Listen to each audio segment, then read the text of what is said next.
Finally, we made it to Silver Moon. Whoa, so much crowd. It's so easy to get lost here. Yeah, no kidding. At this point, we'll never be able to find Ekko. Maybe if we split up, we might be able to cover more ground this way. Great idea. Let's meet back here in an hour. Aye, aye, Captain. Hey, sorry to bother you. Have you seen this guy? Real short, kind of greyish skin. He is bald with some weird tattoos on his head. Have you seen him? His voice is high-pitched and funny. No? Oh, well, that was a waste of our time. Not a single person in this city seems to know where he is. It's like he vanished. And here I thought this would be easy. You two look like you've just lost a duel to a bag of potatoes. Did that cat just talk? Oh my dear Sylvanus, it did. That's amazing. A talking cat. I'm not just a cat, you buffoons. I am Felly, wizard extraordinaire, master of arcane secrets, and keeper of knowledge beyond your wildest dreams. Wow, that's so fascinating. But wait, what's a wizard doing in a cat's body? I wish I knew. I have no memory of this, but I know I'm not a cat. Anyway, I didn't come here to entertain you. I have a message for you two. From a certain short man with a superiority complex. Ekko! Wait, you know him? Where is he? Don't get too excited. He practically begged me to deliver this. Let's just say I'm not thrilled about running errands for him. I just...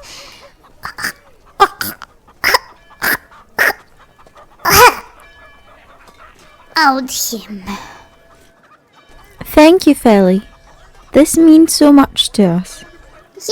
Yeah. Just don't get used to it. I don't make a habit of playing the messenger. And if you call me adorable again, I'll show you exactly how powerful I am. Come on, Sionnach, open it. Maybe there is something useful there.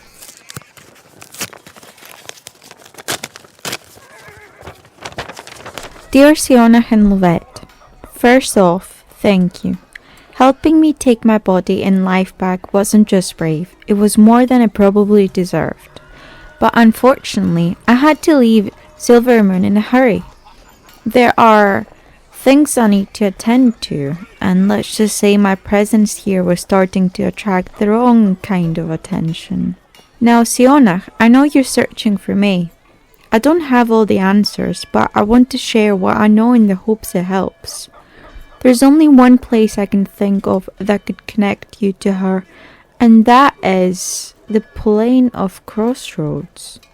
The crossroads is, well, imagine a place with infinite doors. Each one leads to a different timeline, a different place, or even a different version of reality itself. It's chaotic, unpredictable, and maddening. No one knows which door it leads where. Here's the good news. If my past self met May from the future, and I'm fairly certain he did, then he would have told her the same thing I'm telling you now. That means May's probably searching the crossroads too. If you're lucky, you'll find her there, and if not, she may still be looking for her way back. Either way, that's where your paths are most likely to cross. I'm sorry I couldn't be there to help more. I hope your search for the orb will conclude well. Also, Lovette, please thank your master on my behalf for bringing me back. I didn't get the chance to thank her properly. By the time I woke up, she was already gone.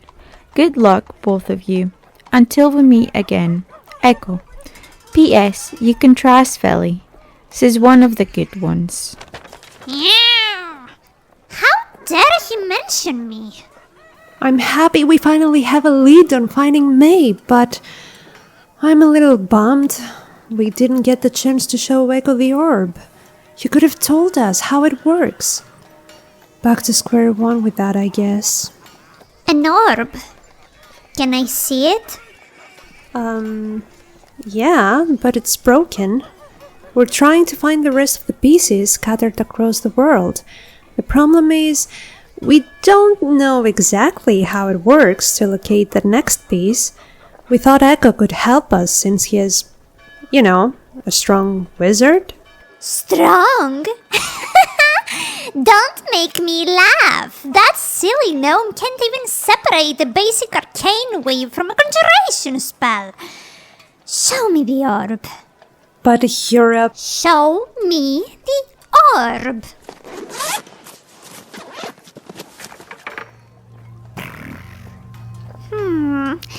I can sense its power. It's magic. It's unlike everything I've encountered before. All we've noticed is that it changes colours. Since we found the first piece, it turned grey and started swirling like that. It's supposed to lead us to the next piece, but... It does lead you to the next piece. The problem is, the piece isn't in this world. Isn't? Nope. The colors show you how close you are to the next piece. The brighter the color, the closer you are. The more intense the spirals, the closer you're getting. The direction of the swirl points you where to go. The issue is that if the piece is in another world, this orb can't pinpoint it precisely. It's like a compass spinning in a storm. There may even be multiple portals leading to the same place, so it's no wonder it's unclear. Oh, that actually makes sense. But it also makes things so much harder for us. We're basically walking blind. What worries me most is Malachar. The longer this takes, the more time he has to track us down. And eventually he will. No, he won't. He won't. Do you remember this? Wait. Is that the crystal you took from the Goblin Canyon a while back? I've seen you working on it during our long rests, but I thought it was just a keepsake. Exactly. This crystal naturally disrupts magic, but I enhanced it with some abjuration glyphs to stabilize its anti-magic properties. Then I wove a bit of arcane reflection to redirect any scrying attempts into a closed magical loop. Now it effectively blocks any spell trying to locate us. I have no idea what you're talking about. The point is Malachar can't scry us anymore. Lovette, you're a genius. Thank you very much. That's surprisingly impressive for a mere half-elf. Well, back in my world we have plenty of crystals with magical abilities and properties, so adapting that knowledge to this world's crystals wasn't that hard. Oh, I feel so relieved now. So what do we do next? What's the plan? Well, since we don't have any good leads on where the next piece is, I suggest we focus on finding a portal to the crossroads. Maybe we can find May there. Plus, the orb might react to the crossroads, since every road there connects to a specific timeline or space. So, if we're lucky, it could guide us. Right now, it's our best lead. Well, if you're looking for a lead, head west. There have been reports of strange magical surges in that direction. It's the kind of place where portals might exist. If nothing else, the orb could react to any energy there. West it is then. Let's hope you're right.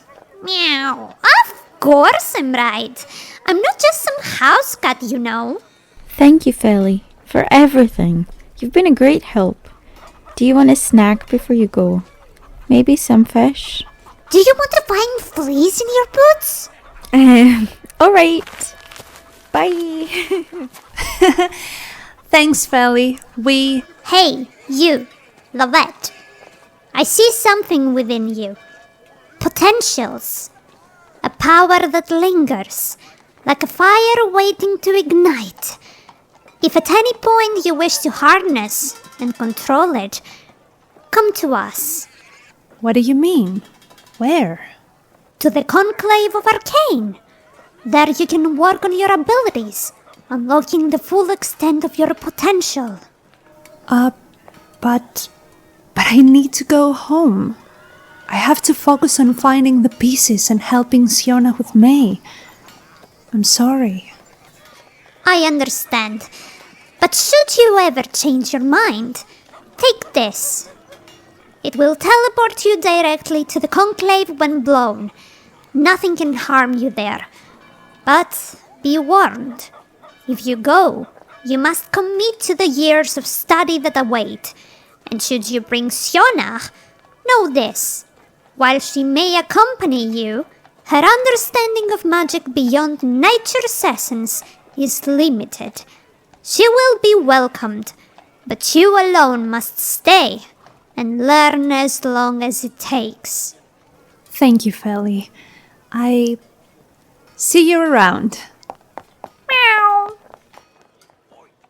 What did you two talk about? Oh, nothing that concerns us. Let's go, Leafy. Welcome to another episode of the B&D podcast. As you have probably guessed already by the title of the episode, today we're diving into something close to our hearts, the absolute magic of growing up in the 90s and early 2000s. And honestly, what a time to be a kid. Am I right?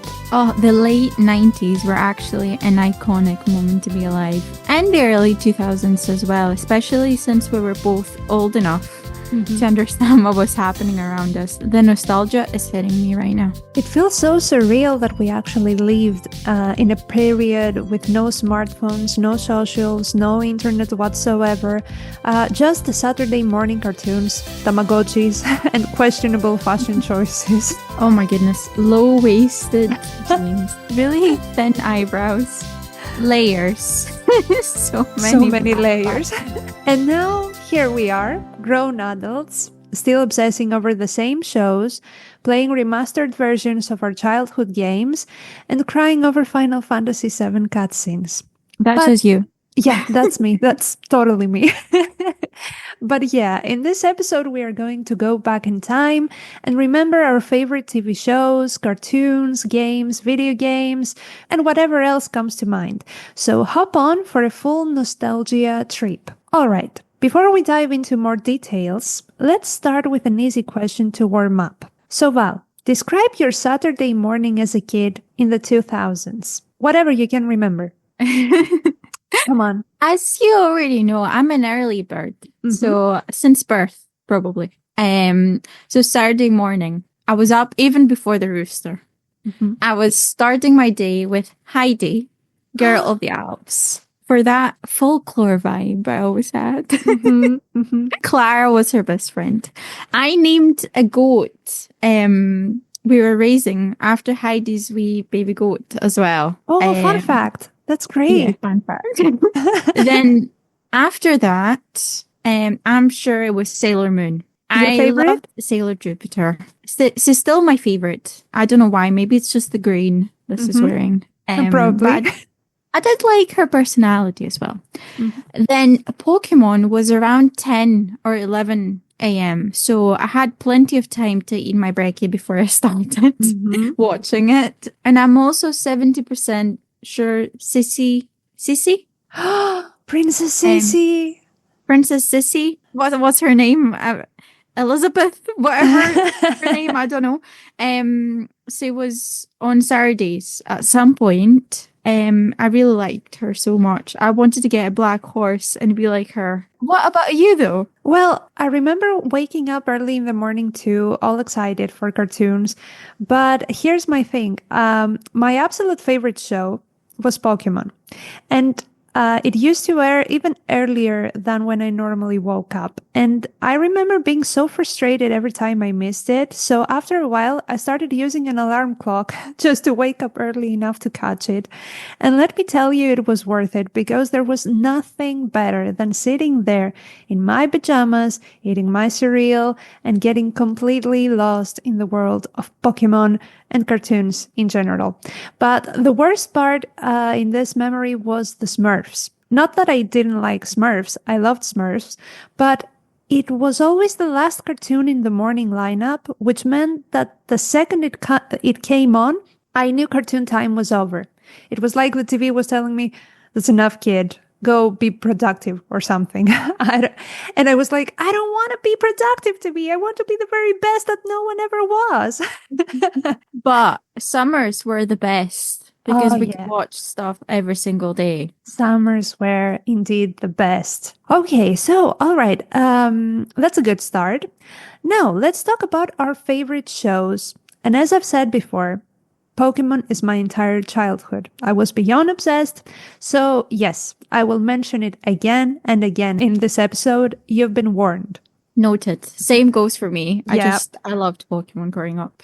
But apart from Pokemon, another show I absolutely loved was One Piece. Well, not exactly One Piece actually, because here in Greece, it was called Drake and the Treasure Hunt for some reason. Captain Drake. I so cringe. love how they were dabbing all the songs at first. And then they actually stopped at some point, I'm sure. Thank God for that. But, I love that show so much. Apparently, the production team made some changes to the animation. For example, Sanji was always eating a lollipop instead of smoking a cigarette because, kid-friendly. But after a while, the show just wasn't kid-friendly anymore. And I need this to be heard because One Piece is not mainly for kids. So they just stopped airing it. No, that must have been so cruel for you. I was heartbroken. And I remember the last episode I saw back then. It was Luffy fighting Kuro. And I was terrified, so terrified of Kuro. I must have been like 7 years old. And that was it. The end of the road for me and One Piece. And apparently, because I've made a small search, there were already 170 episodes out at that time, which is insane. But back then I had no way to search for it, no way to keep watching. So I cried like a little baby and moved on with my life. But the story doesn't end there, right? Nope. And it gets better because fast forward to when I was 16, I'm talking to a classmate and he's telling me about this anime with a pirate who wants to be the pirate king. And I don't know why, but something inside me was like, that sounds kind of familiar, but I still didn't make the connection. So I get home, I can usually use the PC now, and I find the site for watching One Piece. So I start from episode 1, and boom, it was Drake. It was my childhood, my lost love, the friend I thought I'd never see again. That was destiny. That was destiny indeed. I cannot even describe how happy I was. And long story short, I have no idea how I passed my exams because all I did was binge One Piece day and night, nonstop. And back then, there were already 400 episodes out.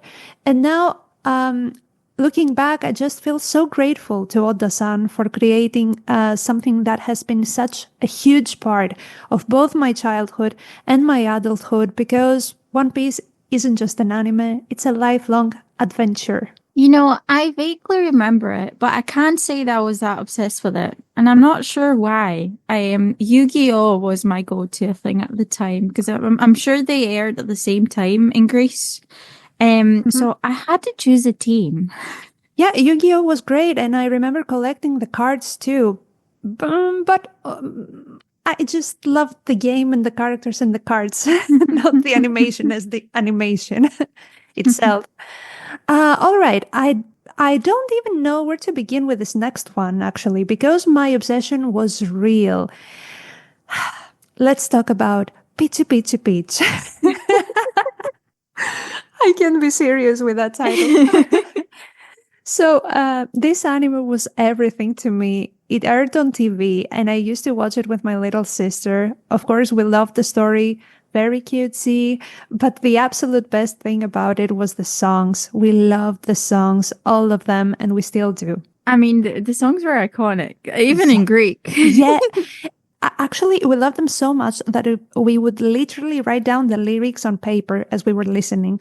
And we were watching it, as Val said, in Greek. So we know the lyrics only Greek, but this version, in my opinion, is my favorite. And that doesn't happen very often.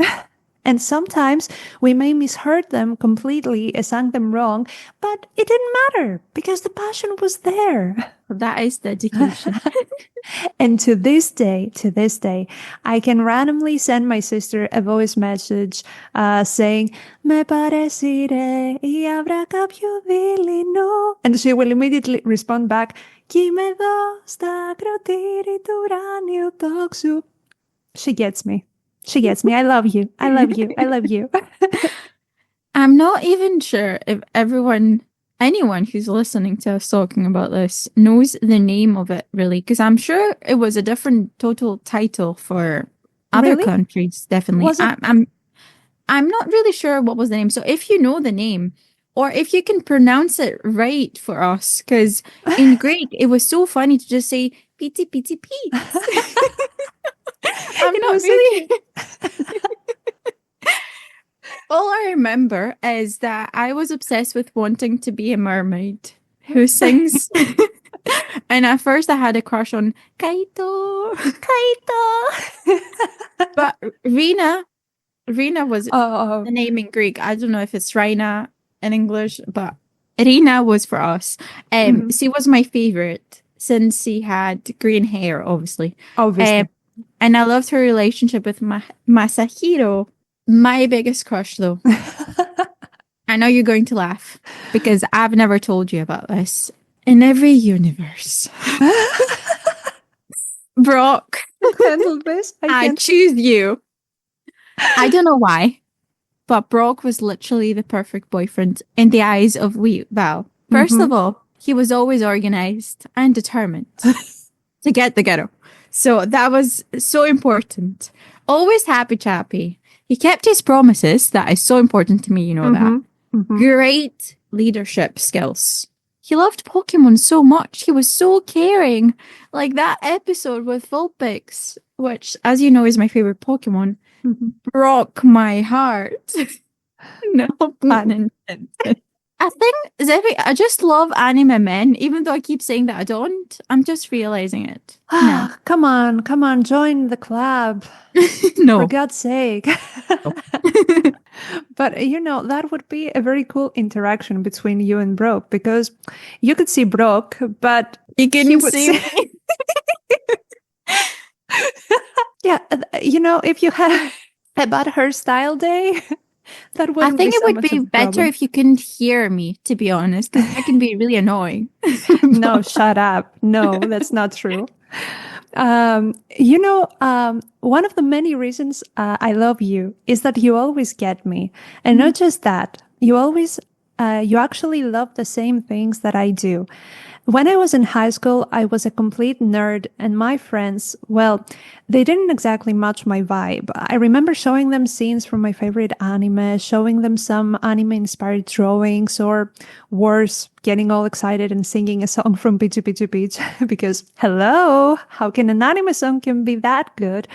And their reaction was just, yeah, okay, whatever, let's move on. And I don't blame them, because they just didn't like the same things I did. But with you, it's different, because it's really important to have someone who shares your passions, who you can talk for hours without feeling like you have to tone yourself down, singing songs from Pichu Pichu Peach in voice messages at midnight. And I'm so grateful for that. Stop, you're going to make me cry. That's why we're best friends. See, I think as a young person, young adult, I had both these phases that you're describing. I had a phase that I wanted to be Blair Waldorf, and a phase I wanted to be a Pokemon trainer. Not at the same time, but I kept reinventing myself. I think every year, until I realized that I'm a weirdo and a nerd deep inside, and I decided to just embrace it. And that's when I felt free, actually. It's refreshing to be able to be yourself and not being upset of what other people say, because I can say that I'm like that. I always get upset when people have mean things to say about me, but not caring to the point that I had to stop being myself. That's what I mean. Growing up, yes, you learn how to be yourself, no matter how weird you think you are, and find people that make you feel good about you. And you can be weird together. Yeah, exactly. Always and forever. All right. So now I'm going to hit you with my list of honorable mentions. The shows I loved watching, or the ones I was always looking forward to seeing on TV. And I'm sure I'm forgetting some, but here's what I can remember. So first off, Clifford the Big Red Dog. I mean, who doesn't love this giant red dog, right? And then there's House of Mouse, because as a total Disney fangirl, I can't even explain how much I loved that show. Seeing all the Disney characters walking into a club and getting into this kind of misadventures, it was so cool. And then, of course, there's Franklin, Scooby-Doo, Babar. Oh my God, Babar. I loved him so much. I think I could go on and on about him, but I should move on before I get too lost in the Babar phantom. But seriously, these shows shaped my childhood. Also, Sabrina. Oh, Ini Sabrina. Sorry, I know that only in Greek. So let's talk about Sabrina for a second. I was so obsessed. Everything about that show was just chef's kiss. It was perfect. And then, of course, Ninja Turtles. It was such a big part of my life, too. And it was the only cartoon that made me crave pizza like never before, because the pizza drawings were just tasty and incredible. Also, Little Lulu, the Flintstones, Woody Woodpecker were all classics that I couldn't get enough of. But let's not forget about Dexter's Laboratory, because I love Dexter. He was such a genius with his crazy inventions, but his sister Dee Dee always messing everything up. Classic sibling dynamic that kind of reminded me of me and my brother, to be fair. And then we have Arthur. I loved Arthur so much. It was such a wholesome show with so many important life lessons. Fun Boy and Chum Chum was another one I used to watch with my little brother. It wasn't great, but I think I mostly loved it because of him. But Pandora and Plato, I can't even begin to explain how close this show is to my heart. And I think it actually made me a bit of a romantic soul. And let's not forget about Recess, because I loved Recess so much. That was great. It was just the perfect show about playground politics, friendship, and all the little adventures that came with it. And lastly, how could I forget Cat Dog? Because that show was just pure madness, and I loved every second of it. And these were just some of the shows that made my childhood unforgettable. I'll always look back on them with so much love, but I am so excited to hear your list. Oh my God, I've written down everything, but I just had a flashback of something else as well. Oh, Bananas and pajamas. oh my! But you did mention almost all the ones I loved as well. But I did try to think and remember a few more. So let's start. Noddy. Oh yes, that was my so guy. Cute. That was so cute. Again, I don't know how to pronounce this, but I'm gonna use the Greek pronunciation of it. Marsupilami. Yeah, was one of my favorites. Yeah, and I remember it was on around 7 a.m. on a weekday for some reason. So I used to wake up early before I went to school to watch it while eating my cereal. I also vaguely remember watching Teletubbies. Oh, terrifying experience. Terrifying. The Powerpuff Girls. Obviously, the mayor's secretary was the best because we only saw her face once. The Rugrats. I love the Rugrats and Recess, as you already mentioned. My favorite character was Gretchen, obviously. Don't ask me why. Goals. Baby Looney Tunes. Oh, yeah. I liked watching that as well. Scooby-Doo, because Velma was indeed my favorite character. So quirky. And then there's another one. Wait, let me try. Wunspunch. Or Abracadabra in Greek. that was the time I started entering my witch phase, I think, and I liked anything with magic. And then witch was literally my obsession for years. I even remember buying the Witch magazine every month. I loved Cornelia because she could manipulate nature. As you already mentioned, Sabrina the Teenage Witch, but the animated show, not the one from Netflix. No. And don't forget, Totally Spies. I was obsessed with Sam. I wanted to dye my hair ginger because of her. And Kim Possible. Oh my god. The best girl. In my heart, Rufus had. I think I had a thing for redheads. Apparently, even though my hair was black at the time, I always chose the redhead character to obsess over. But really, if I'm forgetting a few, please remind us in the comments of other ones we missed. You remind me of things that I thought were way forgotten. And I loved each one of these shows. Also, except for cartoons, I was a huge sucker for Commissar Rex. I loved this show, and I've cried so much with it. No spoils or anything, but if you know, you know. Also, Lassie. The dog. The dog. Apparently, whatever had to do with dogs, I was in. And also, not related to dogs, but anyway, Rebelde Way. Oh, come on. The obsession was real. The obsession. I was Team Marisa. I was Team Mia. Okay, I'll take it.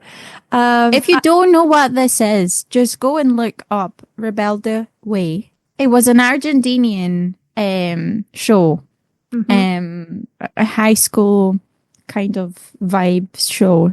So if you don't know what this is, just go and look it up, please. It was the best. And actually at that time, the Argentinian series were at their peak here in Greece, at least. So I would watch Rosalinda, Maria la del Barrio, Chiquititas, Florecienta, Cebolitas, and so many more. So many more. Yeah. Those were the days. Those were the things that we used to watch after school. When we were home, like at 4 p.m. or something. I do remember that.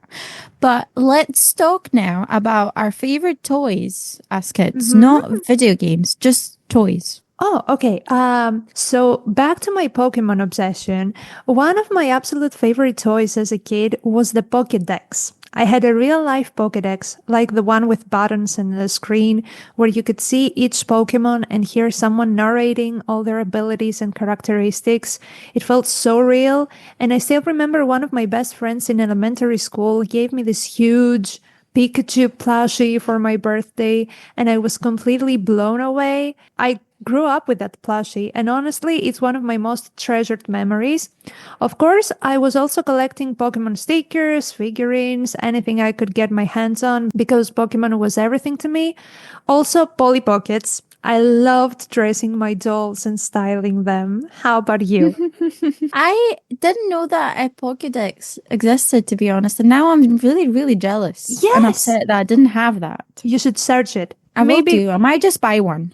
Yeah, maybe there is. Now we don't have to wait until our birthdays to get what we want. I can just buy it. I'm an adult. That's the best thing. So for me, I had an obsession with Mycene dolls because they were funkier than Barbie dolls. My favorite was Chelsea and Delancey, but I also had a Barbie doll, which was my absolute favorite and still is to this day. I still have it back at my mum's house. It was a collectible Barbie, I'm sure. Her name was Kayla, and she was a witch. She had ginger hair, green eyes, and a witchy green dress. I was sold. So she came in her box with spells and some weird edible powders you could use to make potions and drink them for luck, for love, for good fortune. And I loved creating my own potions. I was drinking them. They were safe to drink. I know. They were safe to drink. It was amazing. I loved her so much. She was my favorite. And I'm so glad I kept her. I don't have the potions anymore, but I do have her and her dress. So, as you said, Pokemon cards and stickers and something else that you could find in Cheetos or other crisp packs. Does anyone else remember them? They were plastic most of the time, but I'm sure they were banned after a few years. So I just loved them. I needed to catch them all. I also had a Tamagotchi too, which I kept forgetting to look after properly. Oops. I also, oh my goodness, that will blow your mind. I had this oven, which was an actual toy, but you could make sweet bread with it. It was like magic in my eyes. I think that's when I realized I liked cooking and baking. Oh, how I can taste the bread still. I swear, I can still taste it. Thank God for this oven, because now I get to taste so many good things from your hands. Yeah, when I'm there. When you're here. Also, I wanted to say that the sad thing is that I didn't grow up with a Nintendo or a Game Boy. I went straight to my PS1. So whatever I played when I was an adult. Emulated, unfortunately. No, don't say that, because the PS1 was more than enough. But I am curious about your favorite movies. Oh, that's such a hard one. Give me a few of yours first to get inspired. Okay, so first I'd say Barbie movies were a huge part of my childhood. My absolute favorites were Rapunzel, The Nutcracker, Swan Lake, and Barbie in the 12 Dancing Princesses. They were just magical, and I could watch them over and over again. But there's one movie I adore even more, and it's called Quest for Camelot. And that was the film. It had everything: adventure, magic, quests, and even a little bit of romance. It was like a D&D campaign. And speaking of which, do you remember a while back when you decided to run a campaign and I created a blind monk with a falcon by her side? Yes. Yes. Well, that character was inspired by one of the protagonists in Quest of Camelot named Garrett. It was... And also, just to remind people that were part of this campaign, I gave you tremor sense, and they were giving me a hard time because I did. But it was just for flavor. It was great. I loved this. I don't know why we stopped it, to be honest. Because of your partner. Really? Yep. Okay. Because he gave me such a hard time on the first try of me trying to DM. I was so upset. It was such a cool campaign, to be fair. I loved it. Well, it lasted at least. And of course, I can't leave out the Golden Age Disney movies, because Disney will always have a special place in my heart. I'm such a sucker for them. I've dreamt for years of lending my voice to a future Disney princess. It might sound like a big dream, but as they say, a dream is a wish your heart makes. Also, Harry Potter movies and High School Musical. And I know, my God. Yes. High School Musical. High School Musical. And I know I gotta go my own way. Gabriella, my darling. No, I'm Zac Efron. I'm Troy. Gabriella has to go her own way. Yeah, but every time I'm doing karaoke, I'm always choosing to be Troy. Okay, that's great, because I want to be Gabriella. Oh, good. That's good. We fit so good. Sorted. And I know these two have nothing to do with each other, Harry Potter and High School Musical, but I love magic and I also love musicals, so go figure. And of course, I'll try not to get emotional here. I cannot not mention the Star Wars movies, especially the second trilogy, because watching Star Wars is one of my happiest memories, not just as a kid, but as a person in general. Every summer, I would go on vacation with my grandma, my aunt, and my cousins. And I love my grandma, of course, but I also love my cousins. They are like siblings to me. And one of my cousins would always talk to us about the Star Wars universe. And since I was the youngest, I'd usually think, oh, not again. Let's go on and play. But my other cousin would listen so carefully. And eventually I thought, okay, you know what? I'll try to pay attention for a bit and see what's so interesting that they don't want to go out and play, for God's sake. And just 10 minutes were enough to get me hooked. We spent the rest of the summer talking about Star Wars. Then we'd head to the DVD club rent the films, binge watch them, and later buy 10 boxes of cereal, each with a mini lightsaber inside, hoping we'd get Anakin's lightsaber. We never did. Our grandmas would always say, "You will eat all of them, and you won't leave anything on your plate." Typical Greek grandmas. So yeah, Star Wars became a huge part of my childhood and the happiest one, and I still love it. A huge shout out to my incredible, beloved, beautiful, shiny grandma and my amazing and coolest cousins. Thank you for being a part of one of my happiest memories. I love you so, so much, and I miss you. You're getting more emotional than me in this episode, Yeah, I that's think. true. That's true. But you definitely covered, when it comes to my favorite films, you definitely covered all the Barbie films. I loved as well. My favorite was Rapunzel, though. Oh, It was the pure best. magic.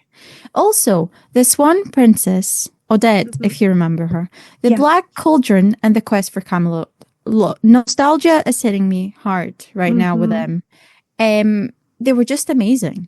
But I have to admit, my all-time favorite animated film as a child was Anastasia, the 1997 animated film.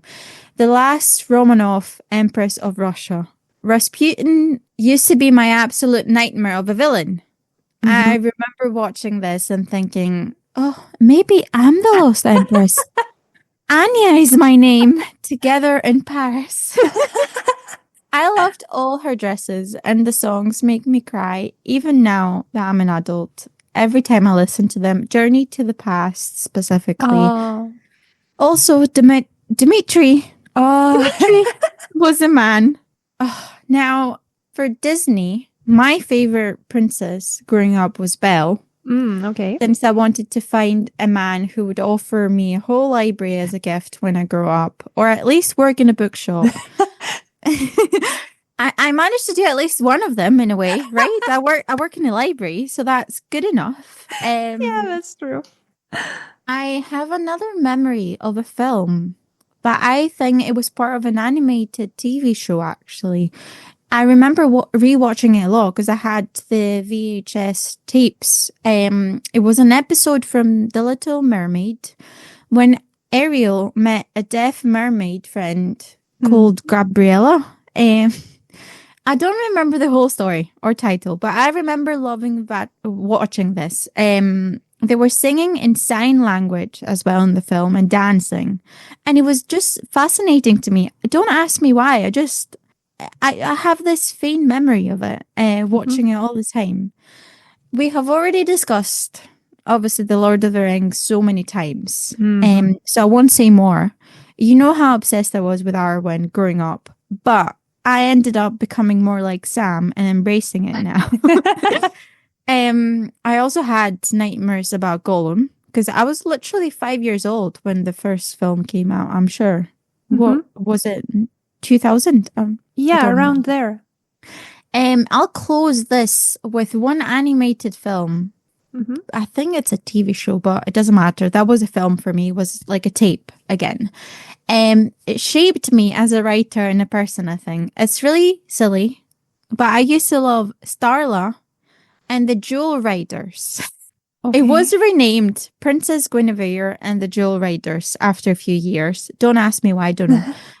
But my love for horses and magic came from it. My favorite character was Fallon because he had in her possession the moon jewel.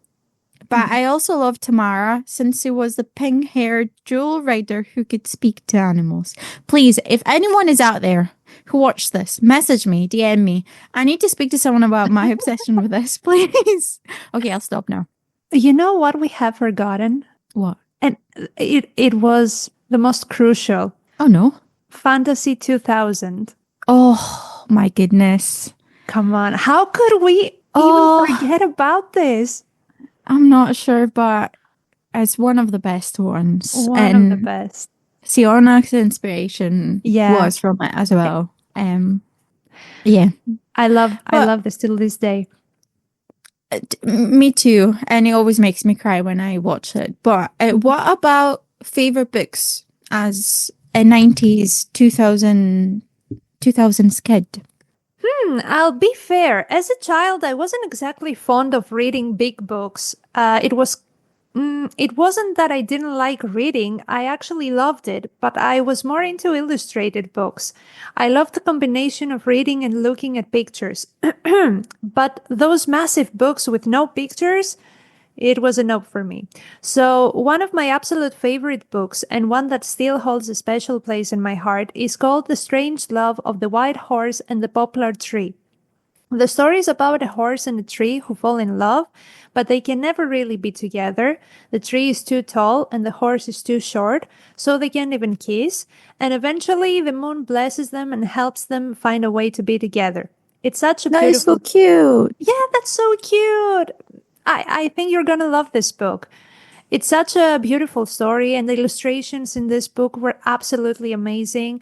I still have it to this day, and it means so much to me. Another book I absolutely loved was by the incredibly successful Greek writer Eugenios Trevizas, and it's called The 88 Dolmadakia. Now, the title might sound silly and cringe, but trust me, this book was incredible because it reminded me of D&D, actually. It was a choices book where you'd start the story and then there would be 4 or 5 options for what the character should do. Depending on your choice, you turn to a specific page to continue the story. Every time you made a new choice, you'd get a different version of the story. And as a 7-year-old, that was so innovative and creative, and it felt like I was in charge of the narrative. Let me just say here that as a librarian, I know what you're talking about, and these books are called game books. Game books? Yeah, they exist just now as well. It was pioneering, though, what he did. It was so amazing. It was the first time I've ever seen something like this. I think they already existed before he published them, but they are a thing because I've ordered some for the library I used to work at. So they're quite good and they're quite popular as well, especially for children that have maybe ADHD or they're neurodivergent, because it's hard for them to just. No, I'm not just saying. I'm just saying that they're really good for them because. It's good to get involved to the story. Otherwise, you get bored. Okay, now I know why I liked it so much. Yeah, and then, of course, there were my guilty pleasure books, the Mr. Man and Little Miss series. I adored these books so much. They were so simple, but so fun. And here's a cute story about them that involves my dad. He knew how much I loved this book, so every day when I'd come home from school, around 5 or 6 years old, he'd buy me a different Mr. or Miss book and hide it somewhere in the house. So we'd play hot and cold until I found it. And that was such a core memory for me. I was so happy doing that with him. And one time he hid it in the attic and I was like, come on, dude, you have to make it accessible or it's not fun anymore. So another shout out to my dad for that and many, many other core memories with him. I know he's listening to this. So thanks, Dad. Love you. Well, in my case, I remember writing stories constantly, to be honest, not reading lots of different books. I used to get really obsessive with specific ones, though, and I kept rereading them instead of reading something new. For example, The Black Stallion, obsessed for years. I love Little Women was one of the first books I can remember reading. And I also had these non-fiction books about mythologies around the world. I used to love reading and rereading them. I was fascinated by history, so I kept going back to memorizing myths and legends. But writing was my escapism, I think. I also remember my mom telling me when I was really, really young that I kept reading books starting from the last page and going back to the start because I was always too nosy and curious to see how it was going to end. How can you do that? You I don't know, spoiled the fun. I'm a weirdo. But my teenage years were filled with the Twilight books, Bram Stoker's Dracula, anything gothic, I guess. It wasn't and the The phase, Hobbit. Mom. It wasn't a phase. But the first time I read The Hobbit, I fell in love. And I'm glad I was a bit older, since it was a difficult read for someone who is not a native speaker, because I read it in English. Oh. I also remember reading, like, the first books I read in English was the first books I read in English were Jane Austen's and Emily Bronte's books. I had also like a classic phase at some point, but I went back straight to fantasy once I was old enough. How old were you when you read Jane Austen and Emily Bronte? I was actually 14. So that is okay. not early 2000s.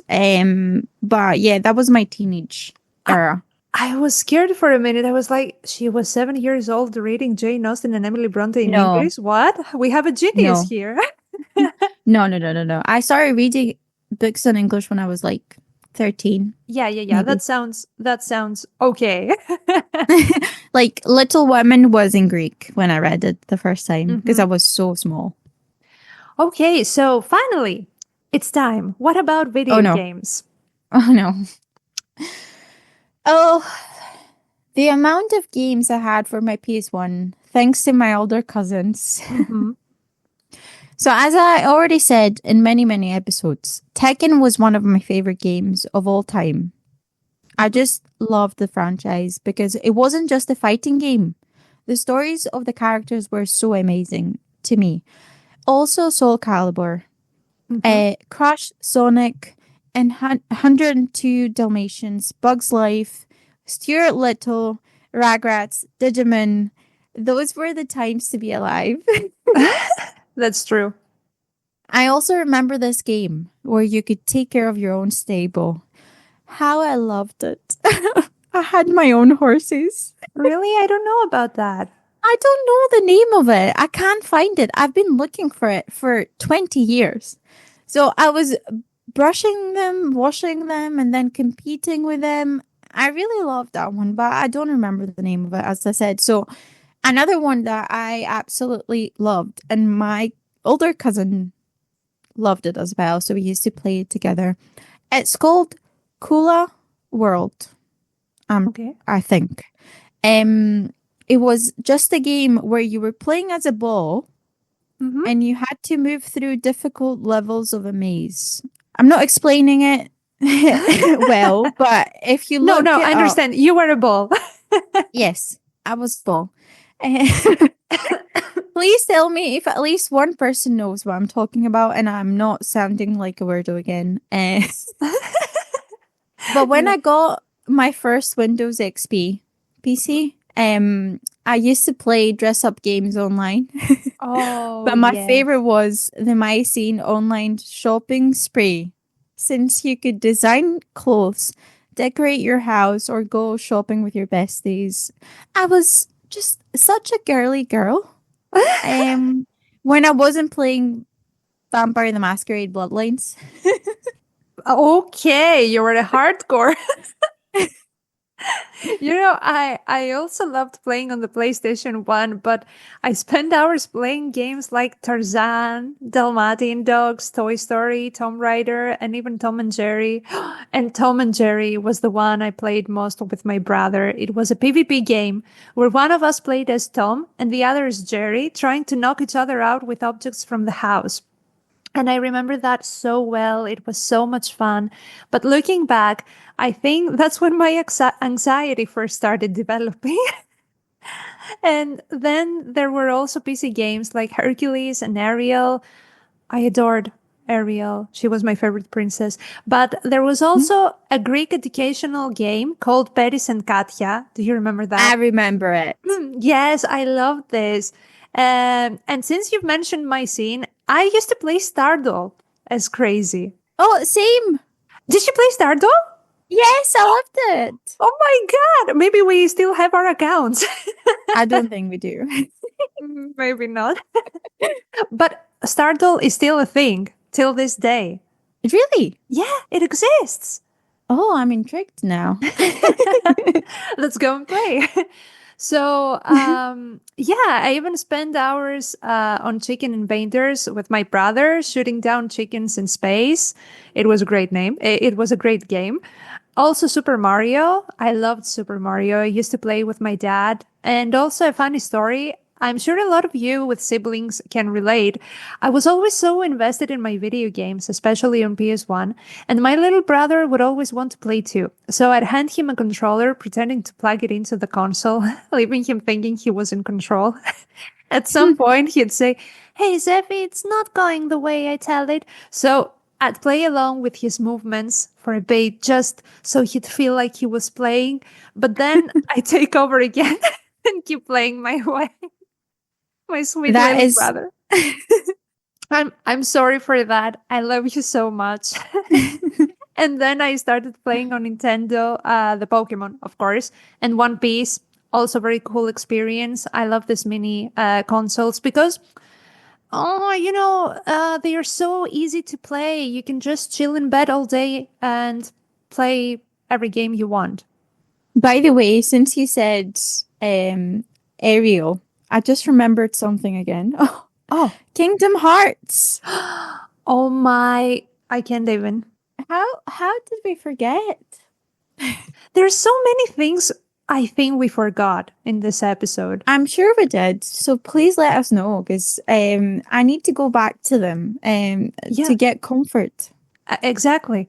And, as we've been talking about all these amazing movies, books, and shows, it's almost impossible not to think about the people who went along with these stories. Sure, I loved playing on the PS1, but it wouldn't have been the same without my brother there. And yes, I loved singing Pichu Pichu Pitch songs, but it wouldn't have been the same without my sister singing them with me. I might not have had the massive love for Star Wars without my grandma cousins, and I wouldn't have cherished books and movies the same way without my parents. What I'm trying to say is that all these things, these games, shows, and stories may be incredible on their own, but what really sticks with you is the story behind them. It's the memories you make with the people who shared them with you. Except for One Piece. That one's a separate family on its own.